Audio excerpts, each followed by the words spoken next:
Madame, Monsieur, bonjour et bienvenue dans notre journal Asie à la une. Je suis Christine. Voyons tout de suite les principaux titres de l'actualité de cette semaine. La journal nationale chinoise marquée par des manifestations. Révélation sur le massacre de la place Tiananmen. Acrobatie sur le mont Tai. En Chine, le 1er octobre est désigné journée nationale par le Parti communiste au pouvoir. Alors que le régime célébrait l'événement à Pékin, de nombreux citoyens chinois s'en sont détournés. À Hong Kong, les habitants ont manifesté contre le régime communiste qu'ils perçoivent comme sanguinaire. Des deux côtés de la frontière, de nombreux événements ont marqué la prétendue journée nationale chinoise, l'anniversaire de la prise du pouvoir des forces communistes chinoises en 1949. Alors que les dirigeants chinois se sont rassemblés sur la place Tiananmen pour les célébrations officielles à Hong Kong, de nombreuses personnes ont rempli les rues en signe de protestation. Nous utilisons ces cercueils pour protester. D'une part, nous dénonçons le régime sanguinaire du Parti communiste. D'autre part, nous commémorons les étudiants qui ont perdu la vie à Pékin en 1989. Les citoyens de Hong Kong se sentent de plus en plus frustrés face au nombre de contrôles exercés sur Hong Kong par le régime communiste de Chine continentale. Cet été a été marqué par une série de manifestations dans l'ancienne colonie britannique. Ailleurs dans la ville, les sympathisants du mouvement mondial pour quitter le Parti communiste chinois ont organisé un rassemblement ce 1er octobre. À ce 1er octobre, en réalité, nous n'avons pas de célébration nationale. Nous pensons juste que le pays se meurt. Il n'y a rien à célébrer. Dire que le pays se meurt, ce n'est pas simplement aujourd'hui, mais tous les jours que la terre de Chine meurt.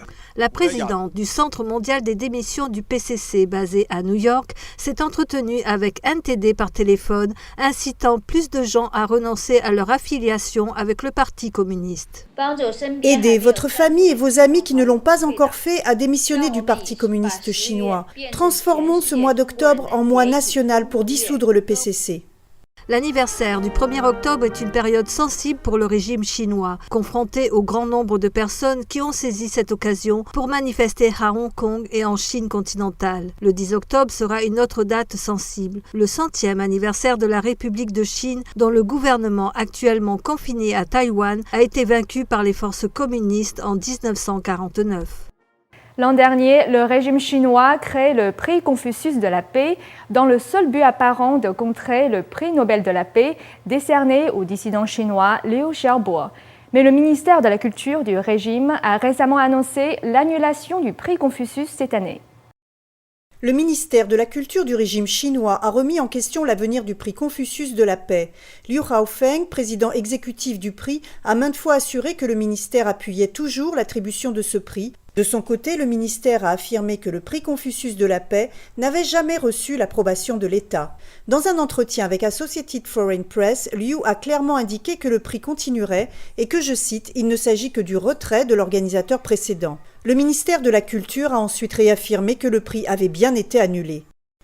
Le prix Confucius de la paix a été initié en 2010 en Chine en concurrence du prix Nobel de la paix suédois qui avait été attribué au défenseur de la démocratie Liu Xiaobo. Ce dernier purge toujours une peine de 11 ans de prison pour une prétendue subversion du pouvoir de l'État. La première édition du prix Confucius avait été remise l'an dernier à Lien Shan, ancien vice-président de Taïwan. Celui-ci, n'ayant jamais entendu parler du prix, ne s'est donc jamais présenté à la cérémonie. Les nominés au prix Confucius cette année étaient entre autres le Premier ministre russe Vladimir Poutine, Gyantkein Norbu, le Panchen Lama désigné d'office par le régime chinois, et le président sud-africain Jacob Zuma. Wikileaks a récemment publié un câble diplomatique américain. Celui-ci donne un nouvel éclairage sur le massacre de la place Tiananmen lors des manifestations étudiantes en 1989. Les responsables de l'armée auraient utilisé des tactiques russes pour amener les soldats à ouvrir le feu sur les manifestants. Un câble récemment dévoilé par Wikileaks donne un aperçu des histoires poignantes qui ont circulé après le massacre de la place Tiananmen à Pékin en 1989. Ce câble, publié par le consulat des États-Unis, daté de mars 1990, relate l'histoire d'un soldat chinois de l'armée de libération du peuple et la ruse qui l'a amené à tirer sur les manifestants civils sur la place. Cette histoire provient d'une source anonyme. Voici ce qu'un soldat a raconté à sa mère après le massacre. Il tirait en l'air avec ses collègues jusqu'à ce que l'information circule qu'une centaine de soldats avaient disparu, probablement tués par les étudiants. Une rapide vérification a confirmé que plus d'une centaine d'entre eux manquaient. Le soldat et ses collègues en ont été si bouleversés que lorsque l'ordre de tirer leur a été donné, ils ont tiré dans la foule sans hésiter. Le câble rapporte que les 100 soldats sont ensuite réapparus. Cette unité de l'armée de libération du peuple a été confinée dans un camp après le massacre, mais le soldat dont il est question dans cette histoire a pu en sortir l'année suivante. Ce soldat aurait ensuite passé 20 jours dans une église chrétienne pour implorer pardon. Bien que le câble suspecte cette histoire d'avoir été quelque peu enjolivée, cela donne une idée des histoires qui circulaient après le massacre. Amnesty International estime qu'un millier de personnes ont été tuées lors du massacre de la place Tiananmen.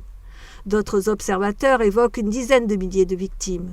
Le maire de Pékin, de l'époque, affirmait que 200 civils au plus avaient été tués.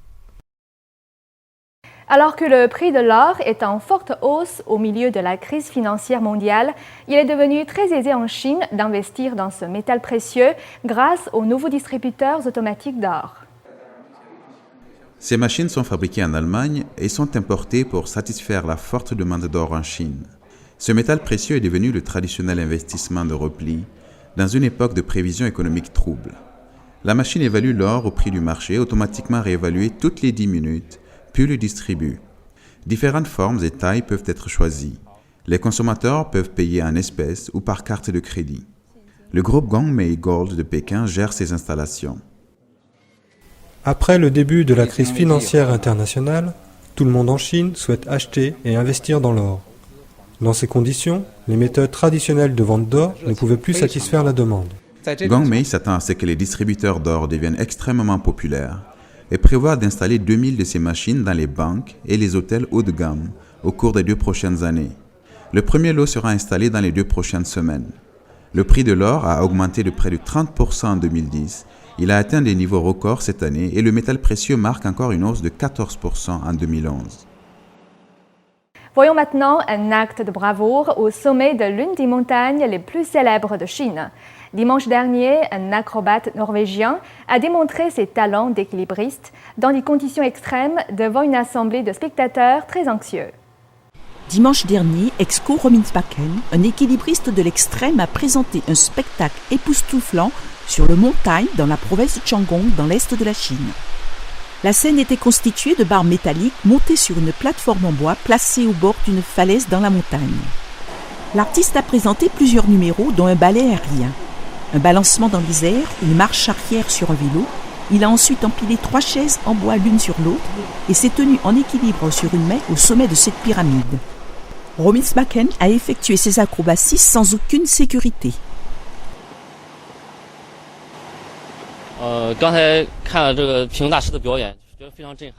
J'ai été vraiment impressionné par sa performance et j'ai trouvé qu'il était vraiment très courageux.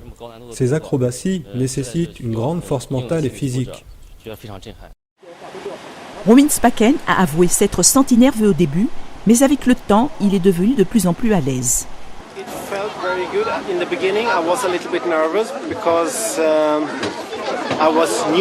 Je me sentais très bien.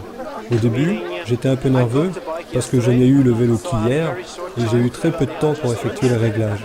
Mais dès que je me suis lancé, je me suis senti à l'aise et tout s'est bien passé. Exco entraîne ses talents d'équilibriste depuis son enfance. La région de Huanglong est célèbre pour ses magnifiques panoramas et l'automne apporte sa palette de couleurs éclatantes pour le plus grand ravissement des visiteurs.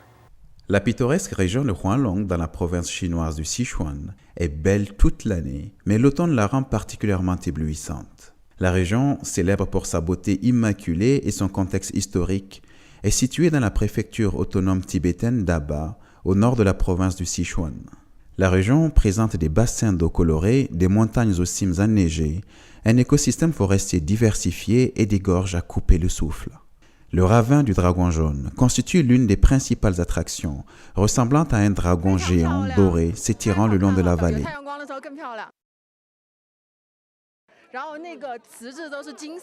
C'est vraiment beau, on ne peut pas trouver un tel paysage en ville. La région compte près de 700 bassins d'eau de diverses formes, tailles et couleurs, formés par la réaction entre la fonte des neiges de la montagne et le carbonate de calcium de l'eau souterraine. Le bassin Wusai, le point de vue le plus célèbre de Hualong, se trouve à près de 3900 mètres d'altitude, mais cela ne dissuade pas les visiteurs de grimper tout en haut pour le voir. Les bassins explosent de couleurs. Cette caractéristique naturelle est si bien préservée. C'est comme le paradis sur Terre. Les riches forêts sont une autre caractéristique de cette belle région. La succession de hauteurs crée des points de vue uniques dans cette pittoresque région de Hualong. Après une courte pause, restez avec nous à suivre dans un instant. Contre la déportation des pratiquants de Falun Gong en Corée du Sud. Les New-Yorkais rendent hommage à Steve Jobs. Défilé de mode à Kiev en attendant l'hiver.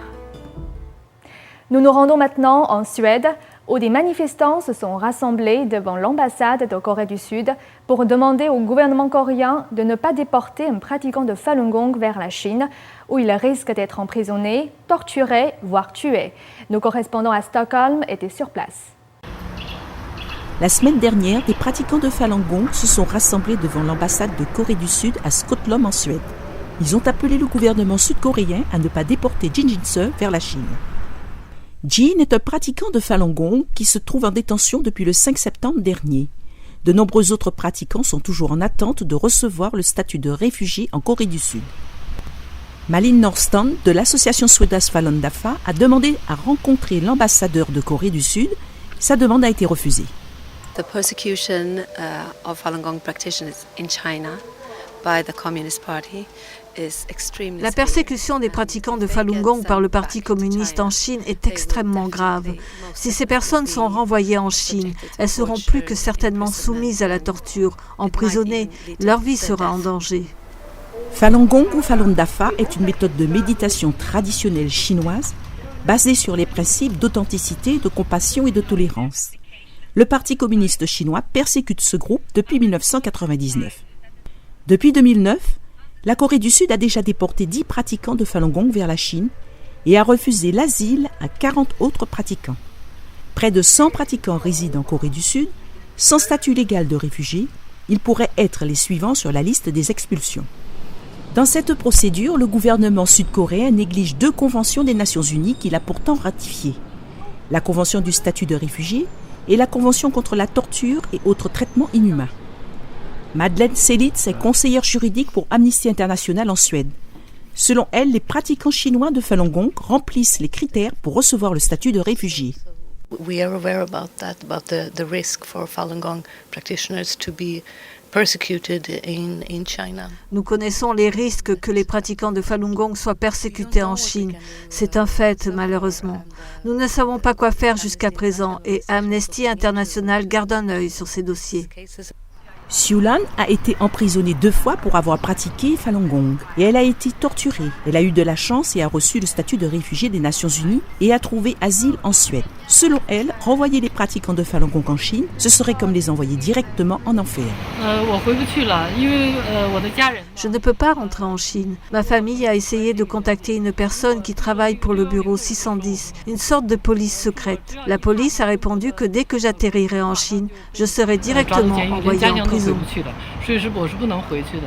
L'avenir de centaines de pratiquants de Falun Gong en Corée du Sud comme M. Jin Jin-seul reste encore incertain. NTD News Scotland, Suède.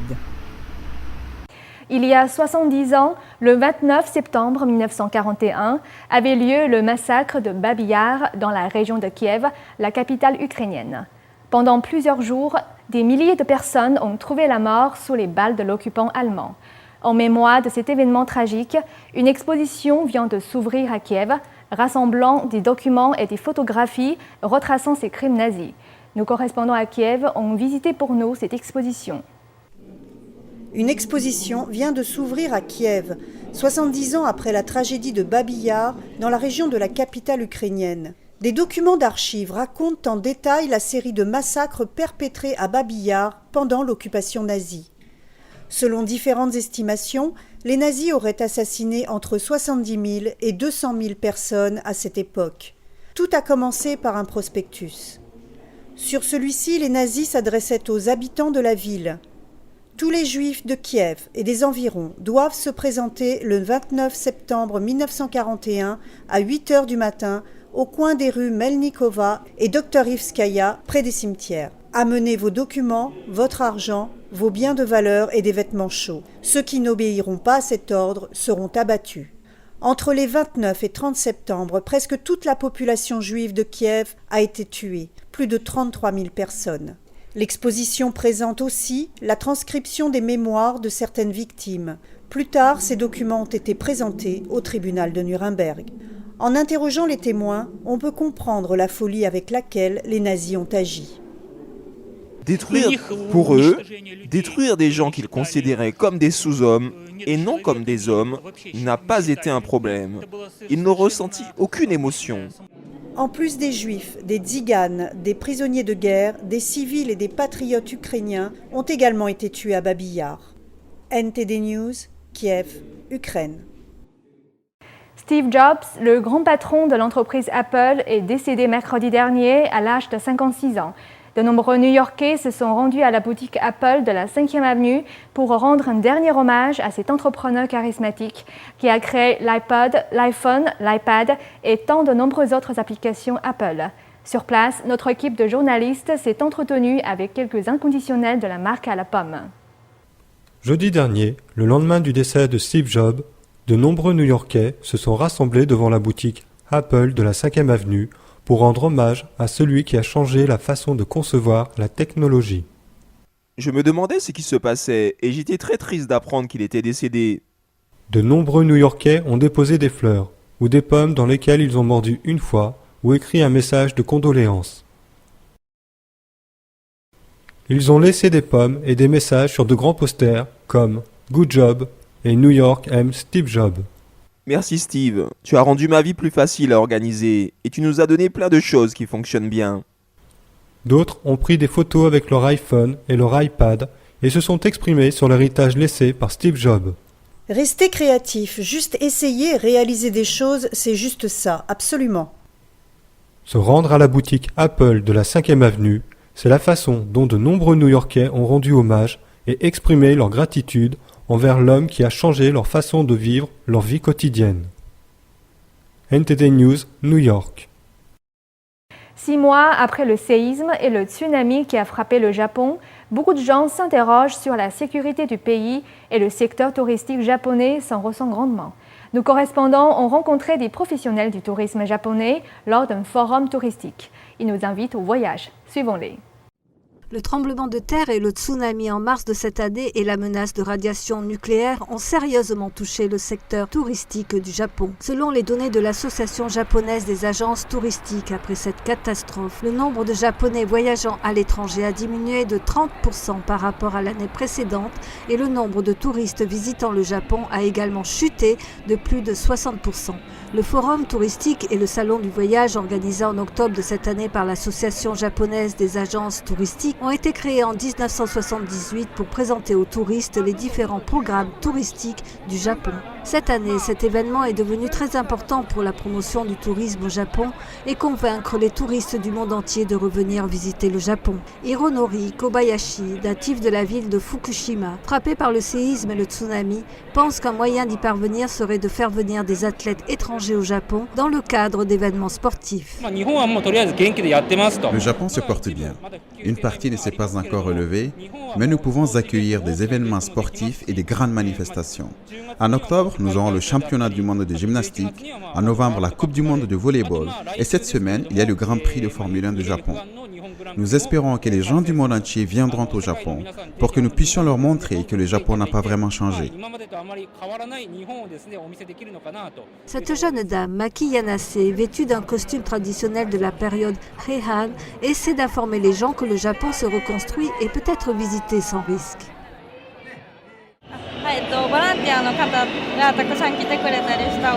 Je voudrais remercier les bénévoles qui sont venus. Nous pensons que d'ici la fin octobre, tout sera rétabli. J'espère que les gens viendront et ne s'inquiéteront de rien. Bien que la préfecture de Fukushima ait été touchée par les menaces de radiation nucléaire, Masao Shimakura de l'association japonaise des agences touristiques pense que Fukushima s'est bien reconstruit et invite au voyage. Certains endroits ont subi des destructions et ont aujourd'hui mauvaise réputation. Mais chaque endroit du Japon envoie des données montrant qu'il n'y a pas de risque. Il n'y a donc pas lieu de s'inquiéter, en particulier dans la région de Tohoku. Nous les Japonais et les gens au nord-est du Japon, nous gardons le moral.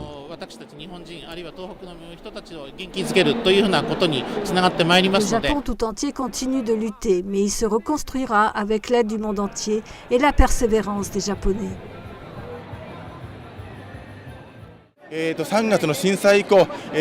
Après la catastrophe de mars dernier, nous avons reçu tellement de réconfort des gens. Je les en remercie.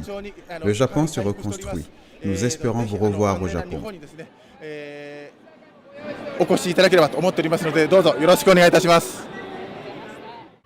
NTD News, Tokyo, Japon.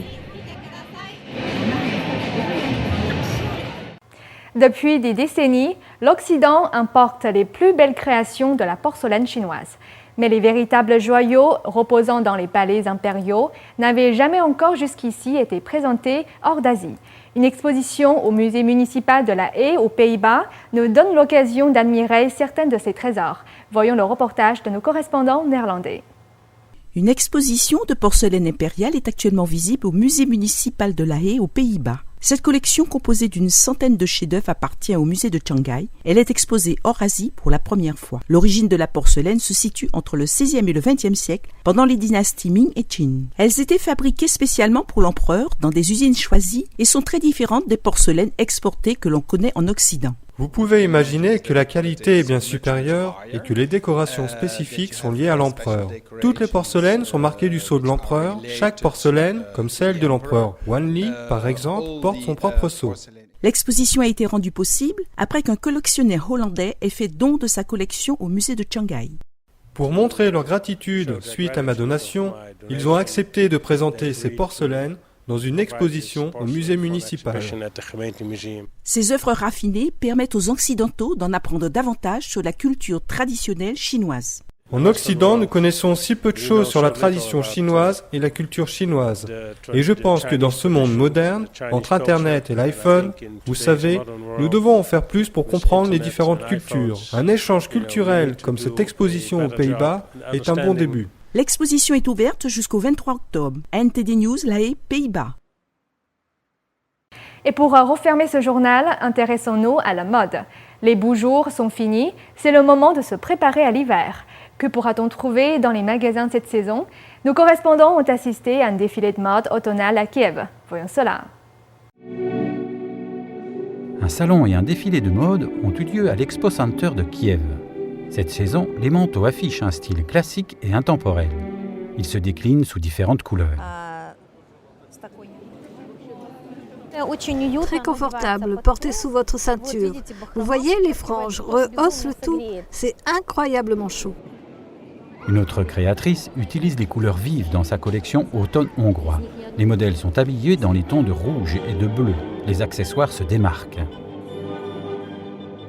Tout devrait se concentrer sur les collants ou sur le sac. Il faut créer un contraste. C'est très beau. Ces modèles portent des jeans brodés de tapisserie, de laine et de velours. La fourrure est aussi en vogue. La fourrure est un accessoire très populaire cette saison. Elle souligne la beauté des femmes. Elle est utilisée absolument partout. Elle pourrait être utilisée dans les costumes et les vestes. Elle ne doit pas nécessairement être portée autour du col. Elle pourrait être aussi portée dans le dos ou autour des manches. Et voici un look traditionnel ukrainien. Ces créateurs offrent un manteau pour ceux qui souhaitent essayer quelque chose de nouveau la saison prochaine. NTD News, Kiev, Ukraine. C'est la fin de ce journal. Merci de l'avoir suivi. Très bonne semaine à tous.